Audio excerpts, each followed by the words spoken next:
નમસ્કાર, social media પ્લેટફોર્મમાં આપનું સ્વાગત છે. હું છું આપની સાથે વિકાસ મકવાણા અને આજે વાત કરીશું આ મહાયુદ્ધનો 38મો દિવસ હવે ક્યાં પહોંચ્યો છે. હવે લાગી રહ્યું છે કે એનો ટર્નિંગ પોઈન્ટ આવી ચૂક્યો છે. જી હા, આપને યાદ હશે કે ડોનાલ્ડ ટ્રમ્પે અગાઉ ઈરાનને 10 દિવસનો સમય આપ્યો હતો અને કહ્યું હતું 6 એપ્રિલ સુધી અમે કોઈ એટેક નહીં કરીએ.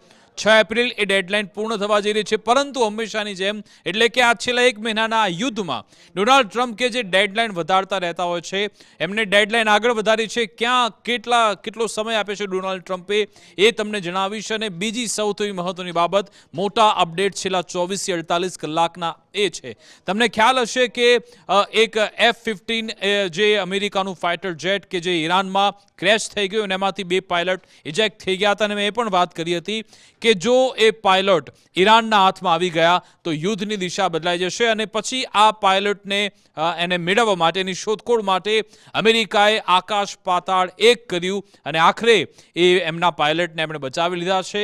આખરે કેવી રીતે અમેરિકાએ પોતાના પાયલટને બચાવ્યા, પણ એ પાયલટ બચાવતી વખતે અમેરિકાએ કેટલું નુકસાન ભોગવવું પડ્યું એની પણ ખૂબ ચર્ચા થઈ રહી છે. આખરે એ રેસ્ક્યુ ઓપરેશન કેવું હતું એ વિશે પણ વાત કરીશું. સાથે સાથે ફિલ્મોમાં જેવી રીતે ટ્વિસ્ટ આવતો હોય છે, આ આખા પ્રકરણમાં પણ મોટો ટ્વિસ્ટ એ આવ્યો છે. કન્ફર્મેશન નથી, પણ ચર્ચા આવી થઈ રહી છે કે ડોનાલ્ડ ટ્રમ્પે અમેરિકાએ આ રેસ્ક્યુ ઓપરેશનની આડમાં એક બીજું જ ઓપરેશન લોન્ચ કર્યું હતું. એમનો ઓબ્જેક્ટિવ એ પાયલટને બચાવવાનો નહોતો, પણ ઈરાનની ધરતીપુત્રીને એક નવું જ ઓપરેશન અમેરિકા ઈચ્છતું હતું. જો કે એમાં સફળતા મળી છે કે કેમ, એ ઓપરેશન શું હતું એ વિશે પણ આપણે વાત કરીશું. સાથે સાથે ઈરાન સતત ઇઝરાયલ પર એટેક કરી રહ્યું છે, જેની પુષ્ટિ આજે ઇઝરાયલે પહેલી વાર આવી રીતે બતાવી રહ્યું છે. ફોટોગ્રાફ્સ અને વિડીયો કેવી રીતે એ ત્યાં હુમલા થઈ રહ્યા છે એના વિશે વાત કરીશું. આજે વધુ એક મોટા નેતા, ઈરાનના મોટા નેતા કે જેની હત્યા થઈ ગઈ છે. જી હા, ઈરાનના એક મોટા ઇન્ટેલિજન્સ ઓફિસર છે કે જેની પુષ્ટિ આઈડીએફે પોતે કરી કે તે હવે એલિમિનેટેડ છે અને હવે રહ્યા નથી. કોણ છે નેતા એ વિશે વાત કરીશું. સ્ટ્રેટ ઓફ હોર્મુઝને લઈ આખરે શું ઘમાસાણ દુનિયાભરમાં છે. સાથે સાથે અમેરિકાના રક્ષા મંત્રી પીટ હેગસેથ એ ત્યાંની સંસદમાં કેવી રીતે ઘેરાયા છે એ વિશે વાત કરીશું. અને બધાની વચ્ચે મોજતુબા ખામેની, જ્યારથી એ સુપ્રીમ લીડર બન્યા છે એમનો કોઈ વિડીયો મેસેજ નથી, કશું જ નથી.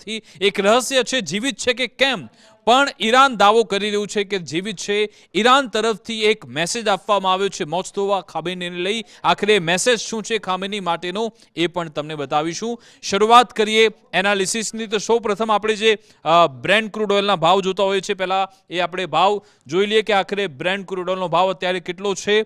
$108 એનો ભાવ અત્યારે ત્યાં સીમિત છે, પણ આ પણ ખૂબ જ વધારે છે. યુદ્ધ શરૂ થયું એ પહેલા 70 થી 75 સુધી રહેતો હતો. જો કે હવે સતત આ ભાવ વધી રહ્યા છે, પણ અત્યારે માઇનસ તો છે. પણ જો જે રીતે ડેડલાઇન ડોનાલ્ડ ટ્રમ્પ આપી રહ્યા છે એને લઈ લાગી રહ્યું છે કે આ ભાવ ઓર વધી શકે. તમે જુઓ કે સતત એમાં ઉલટફેર થઈ રહી છે. આ તો વાત થઈ બ્રેન્ટ ક્રૂડ ઓઇલની.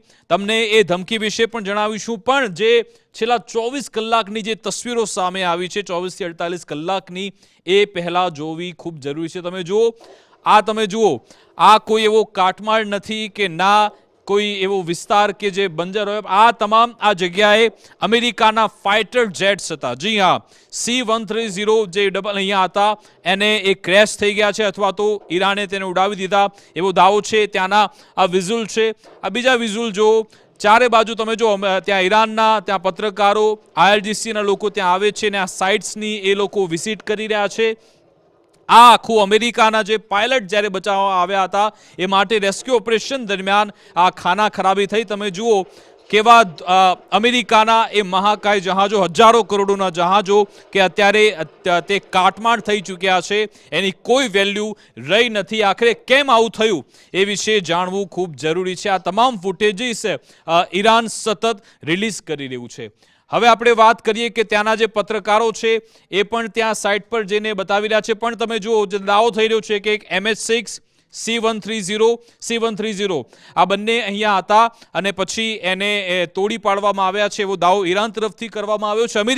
અમેરિકા શું કહી રહ્યું છે એના પર પણ આવીશ, પણ ઈરાન કહી રહ્યું છે કે આ તમામ ફાઇટર જેટ્સ અમે તોડી પાડ્યા છે.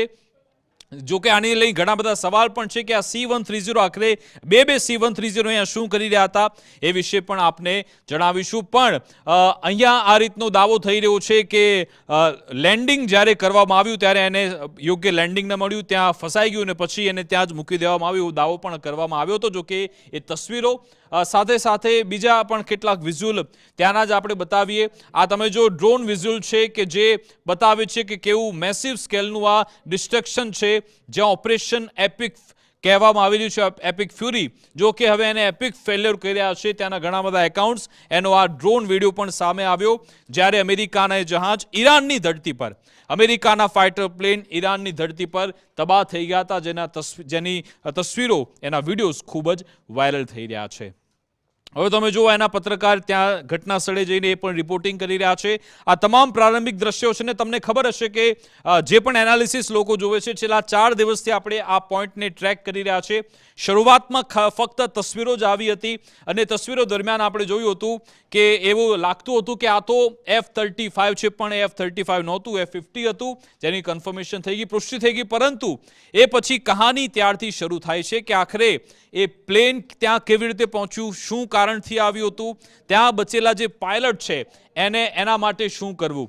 હવે નુકસાન કેટલું થયું છે એના વિશેની ક્લેશ રિપોર્ટનો દાવો છે કે US યુઝ 2 C-130 એટલે કે 2 C-130 for MH-6 4 હતા little bird helicopters to rescue F-50E crew member from Iran. Pilot was rescued from mountain area by helicopter. એટલે કે દાવો થઈ રહ્યો છે કે જ્યારે એ પાયલટ એમાંથી ઇજેક્ટ થયા, એમને આખી ટ્રેનિંગ હોય છે, અલગ અલગ સિદ્ધાંત હોય છે, અનુસાર એમણે તુરંત જ ત્યાંથી બચવાનો પ્રયત્ન કર્યો. દાવો થઈ રહ્યો છે કે 7000 ફીટ ઉપર તે પહાડ પર ત્યાં પહોંચ્યા, ત્યાં જઈને પછી એમનું રેસ્ક્યુ કરવામાં આવ્યું છે. એક ત્યાંની વાર્તા છે.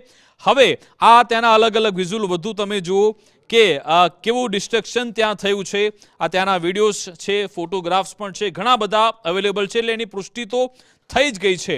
આ મોટું નુકસાન અમેરિકાને પહોંચાડ્યું છે, અથવા તો ઘણું બધું નુકસાન. હવે યુદ્ધની વચ્ચે એની પૂર્તિ થવી અત્યારે જરૂરી નથી. ને હવે તમે આ પોસ્ટ જોઈ લો. આ પોસ્ટ વ્હાઇટ હાઉસ તરફથી કરવામાં આવી અને કહેવામાં આવી રહ્યું છે ડોનાલ્ડ ટ્રમ્પ તરફથી, નો મેન લેફ્ટ બિહાઇન્ડ. એનો મતલબ છે કે અમે ગમે તેવી પરિસ્થિતિ હોય, અમારા એક પણ વ્યક્તિ, અમેરિકન સૈનિક, એને અમે ત્યાં પાછળ છોડતા નથી. ગમે એટલી વિકટ પરિસ્થિતિ કેમ ન હોય, અમેરિકન સૈનિકને અમે સુરક્ષિત રીતે પરત લાવીએ છીએ. અમેરિકા દાવો કરી રહ્યું છે કે યુદ્ધની વચ્ચે બે આવા જાયન્ટ ઓપરેશન અમે પાર પાડ્યા અને અમે અમારા સૈનિકને પરત લઈને આવ્યા છે. અને એને લઈ ડોનાલ્ડ ટ્રમ્પ એક પ્રેસ કોન્ફરન્સ પણ કરવાના છે. ડોનાલ્ડ ટ્રમ્પની પ્રેસ કોન્ફરન્સમાં આખું રહસ્ય બહાર આવશે કે આખરે શું છે. આ ટ્રમ્પનું એ statement, We have rescued the seriously wounded and really brave F-15 crew member officer from deep inside the mountains of Iran.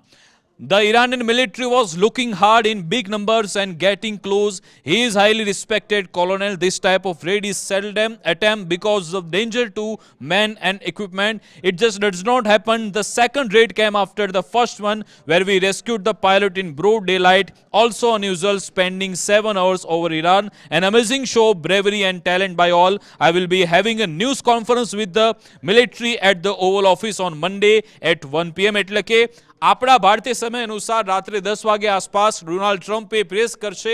હવે ડોનાલ્ડ ટ્રમ્પ એ પ્રેસ કોન્ફરન્સ કરીને શું નિવેદન આપે છે એના પર નજર છે. 2 થિયરી ચાલી રહી છે. એક થિયરી અમેરિકા તરફથી એ છે કે અમે આ તમામ અમારા જે જવાનો છે એમને બચાવી લીધા.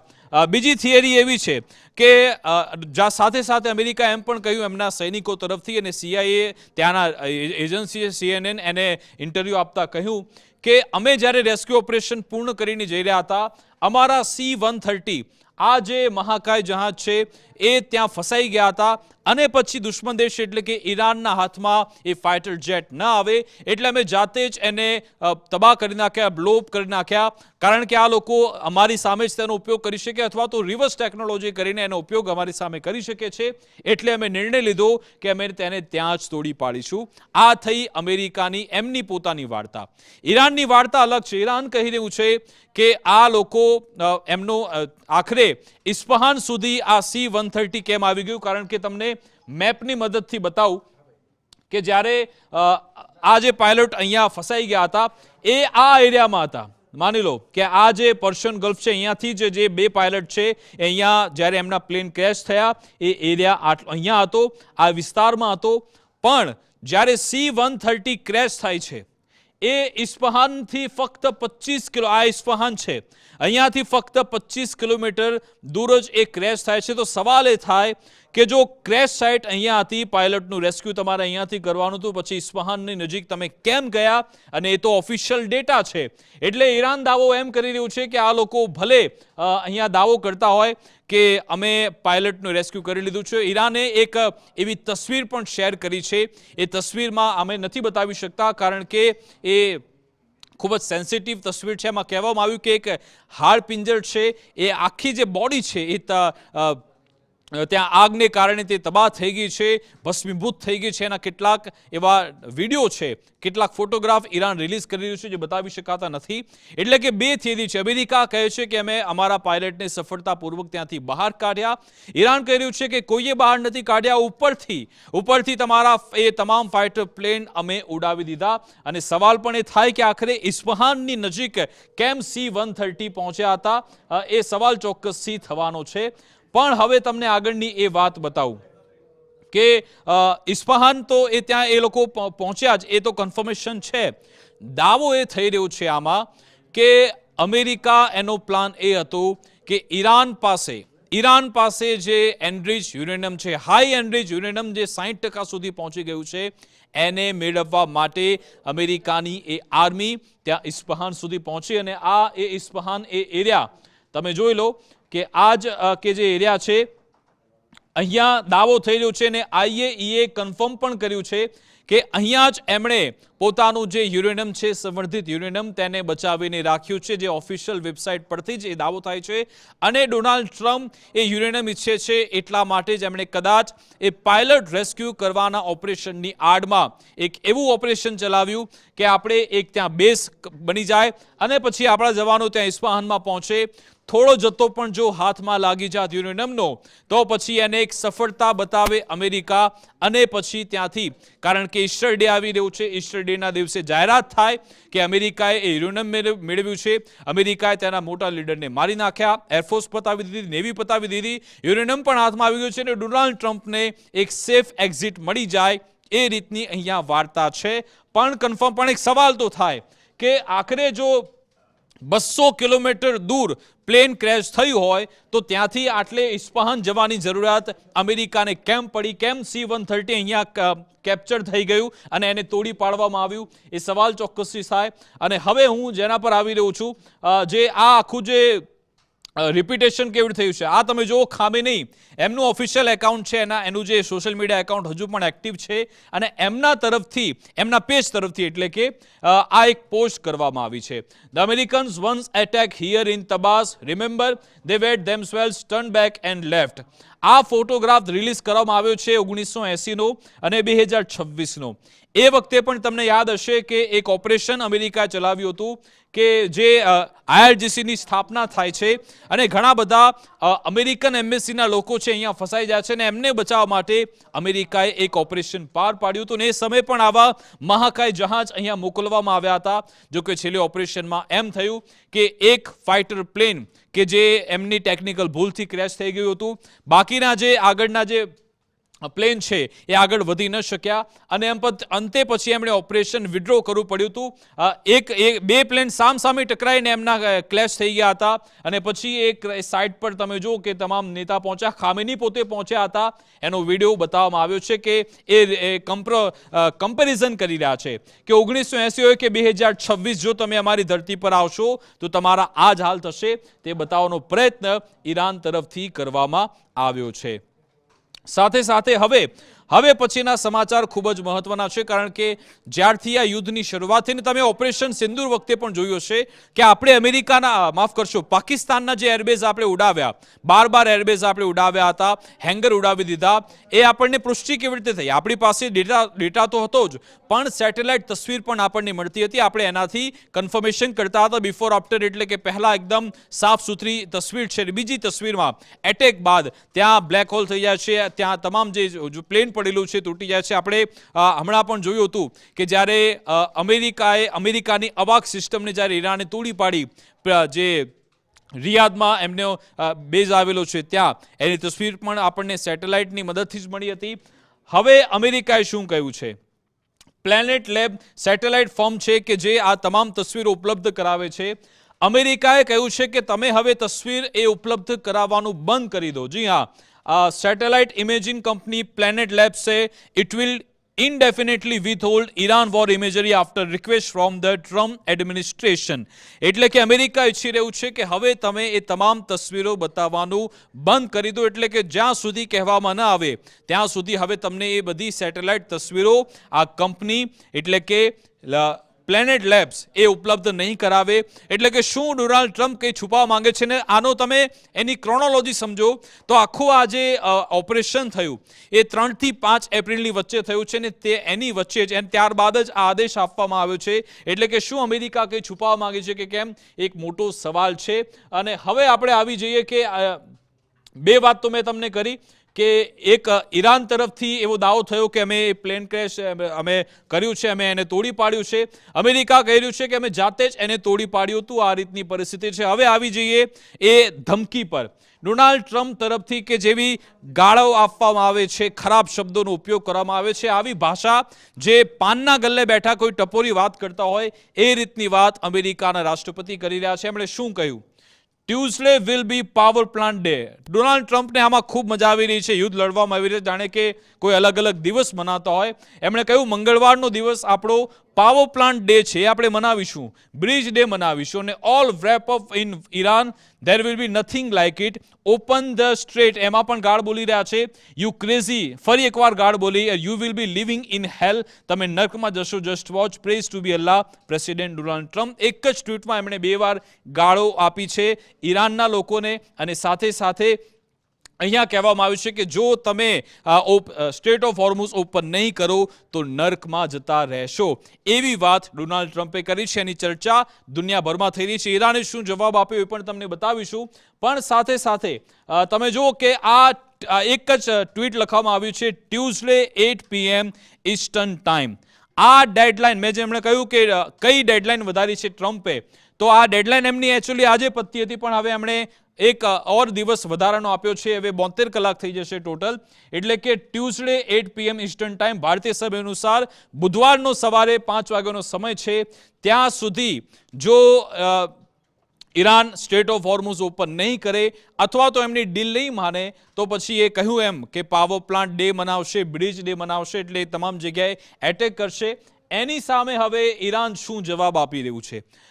ઈરાનના જે મોટા નેતા છે MB ગાલિબાફ કે જે ત્યાંના સંસદના સ્પીકર છે, એમના તરફથી કહેવામાં આવ્યું કે your reckless moves are dragging the United States in the living hell. આ એમનું ટ્વીટ છે. તમે જે આ પગલાં ભરી રહ્યા છો તે આખા અમેરિકાને નર્ક તરફ લઈ રહ્યા છે. એમની ફેમિલી બધા અહીંયા પરેશાન થઈ રહ્યા છે. સાથે સાથે because you insist on following Netanyahu's command, તમે નેતન્યાહુના કમાન્ડને ફોલો કરો છો. Make no mistake, you won't again anything through war crimes. એટલે કે તમે યાદ રાખો, ભૂલ ના કરતા, આ વોર ક્રાઇમ છે અને એનાથી તમને કશું જ નથી મળવાનું. બીજી પણ મહત્વની વાત કરી, the only real solution is respecting the rights of the Iranian people and ending this dangerous game. તો એ કહી રહ્યા છે કે તમે ઈરાનના લોકોના અધિકારોની વાત કરો તો જ આ ડેન્જરસ ગેમ પતશે, બાકી આ ડેન્જરસ ગેમ ચાલુ જ રહેશે. એવી વાત પણ તેમના તરફથી કરવામાં આવી છે. સાથે સાથે જે વાત ટ્રમ્પે જે મેં કહ્યું કે જે રીતે એક જ ટ્વીટમાં એમણે 2 ગાળ આપી, અને એની સામે ઈરાન શું કહી રહ્યું છે? ઈરાનનું જે કોન્સ્યુલેટ છે હૈદરાબાદ, એમના તરફથી આ વાત કહેવામાં આવી છે. એમણે કહ્યું કે Tuesday will be power plant day. તો અહીંયા કહી રહ્યા છે ઈરાન તરફથી કે જો મંગળવારે પાવર પ્લાન્ટ ડે હશે તો બુધવારે પછી પાવર કટ ડે મનાવીશું અમે, એવું ઈરાનના લોકો કહી રહ્યા છે કે અમે મિડલ ઇસ્ટમાં પાવર કટ કરી નાખીશું અને પછી 2026 આખું કેવું રહેશે તો ઓઇલ અને ગેસની શોર્ટેજ સર્જાશે 2026માં, એવી ધમકી ઈરાને આપી છે. એટલે કે તમે કહો તમે મનાવો પાવર પ્લાન્ટ ડે, અમે પછી પાવર કટ ડે મનાવીશું અને આખું વર્ષ ગેસ અને ઓઇલની સપ્લાયમાં શોર્ટેજ આવશે, એવી વાત પણ ઈરાન તરફથી કરવામાં આવી છે. અને હવે ઈરાન જે હુમલા કરી રહ્યું છે એની તસવીરો આજે ઇઝરાયલ તરફથી આપવામાં આવી છે. ઇઝરાયલનું જે વિદેશ મંત્રાલય છે એમના તરફથી આ તસવીર રિલીઝ કરવામાં આવી. And Iranian missile struck a residential neighbourhood in Haifa, killing 2 and injuring 4, including women and a baby.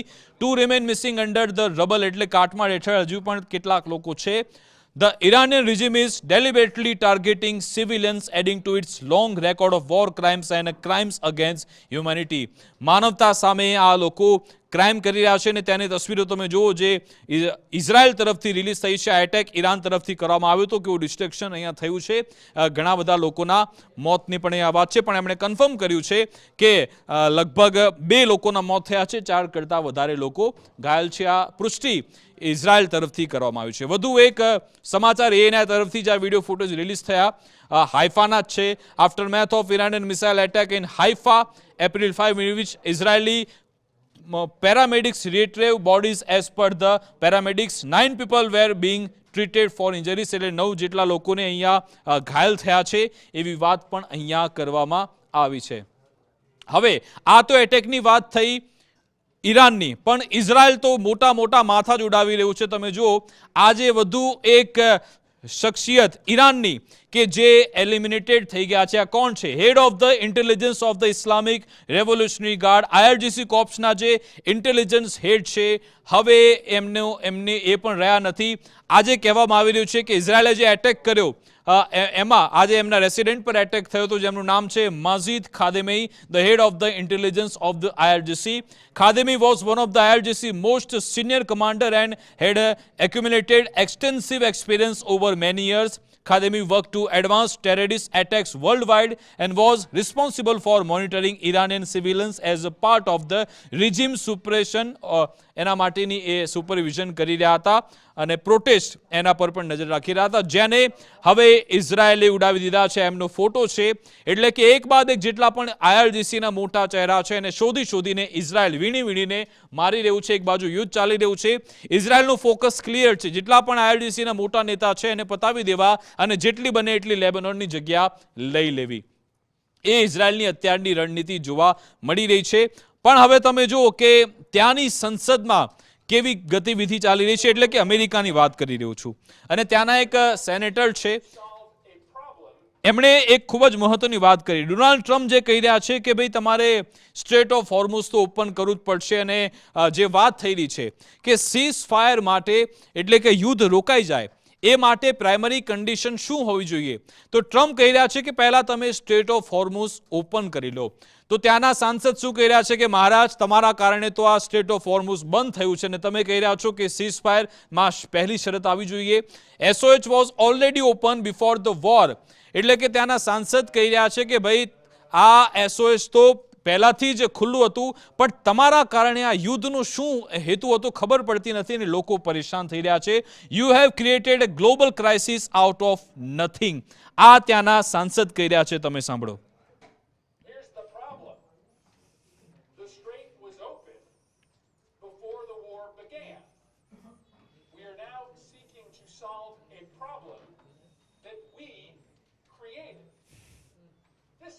આપણે એ સમસ્યાનું સમાધાન શોધી રહ્યા છીએ કે જે આપણે પોતે જ સમસ્યા ઊભી કરી હતી. આ રીતની વાત અહીંયા સંસદમાં કહેવામાં આવી છે, અમેરિકાની સંસદમાં. અને ત્યાં હવે જે વધારાનું જે બજેટ માંગવામાં આવ્યું છે એને લઈને પણ ચર્ચા થઈ રહી છે. અને હવે આજે મેં વાત કે આખરે ઈરાને શું મેસેજ આપ્યો છે ખામેનીને લઈ.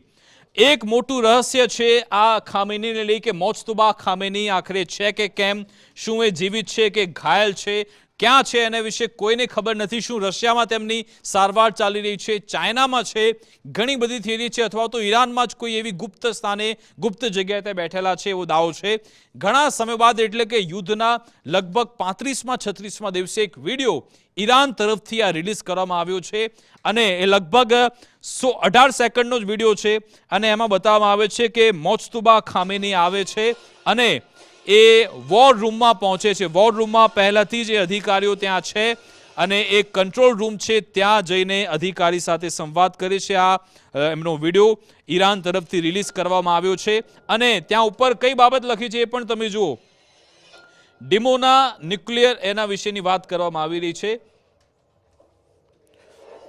વિડીયો નહીં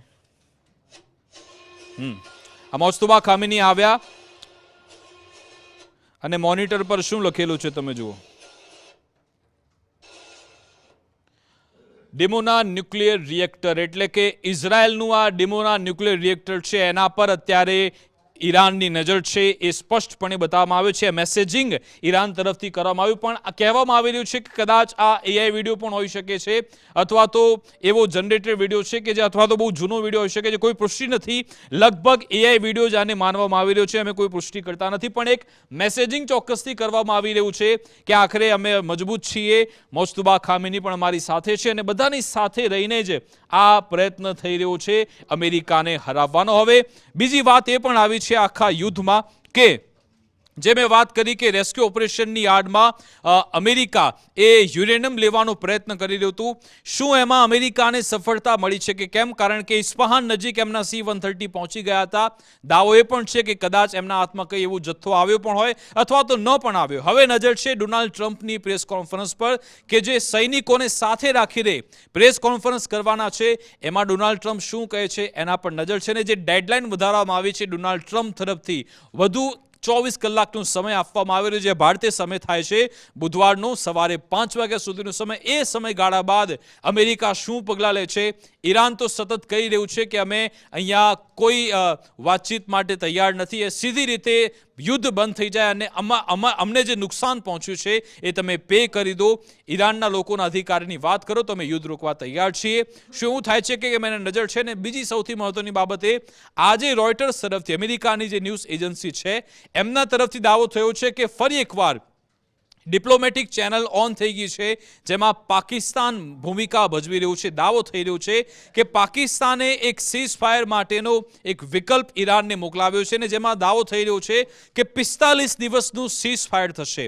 એવી વાત છે કે અત્યારે જે યુદ્ધ ચાલી રહ્યું છે હવે એની વચ્ચે 45 દિવસ સુધી પોઝ રહેશે. આ 45 દિવસ દરમિયાન તમામ મુદ્દાઓ પર વાતચીત થશે અને પછી સંપૂર્ણપણે યુદ્ધ બંધ થઈ જશે એવી એક અત્યારે વાત છે. પણ શું ઈરાન એને સ્વીકારે છે કે કેમ? એક મોટો સવાલ છે. તમામ આયામ છે, કદાચ શાંતિ થઈ પણ શકે છે અથવા તો જો ઈરાન ન માને અને ડોનાલ્ડ ટ્રમ્પ કે જે સનકી ડોનાલ્ડ ટ્રમ્પ હું કહું છું એ ગમે ત્યારે કંઈ પણ કરી શકે છે. આ આખા દારોમદાર ડોનાલ્ડ ટ્રમ્પ પર છે. ટ્રમ્પ એક સેફ એક્ઝિટ શોધી રહ્યા છે. જો એમને સેફ એક્ઝિટ ન મળી તો પછી એમાંથી બહાર નીકળવા માટે કોઈને કોઈ રસ્તો તે અપનાવી શકે છે. શું આગળ થાય છે તમામ બાબત પર નજર રહેશે. એક ડોનાલ્ડ ટ્રમ્પની પ્રેસ કોન્ફરન્સ અને ડેડલાઇન પત્યા બાદ આખરે અમેરિકા શું જવાબ આપે છે, ઈરાન તેના પર કેવું રિએક્શન આપે છે એના પર નજર રહેશે. તો આ જ રીતે તમામ વિગતો આપના સુધી અમે સરળ ભાષામાં પહોંચાડતા રહીશું. આપ જોતા રહો ગુજરાત ફર્સ્ટ ન્યૂઝ. નમસ્કાર.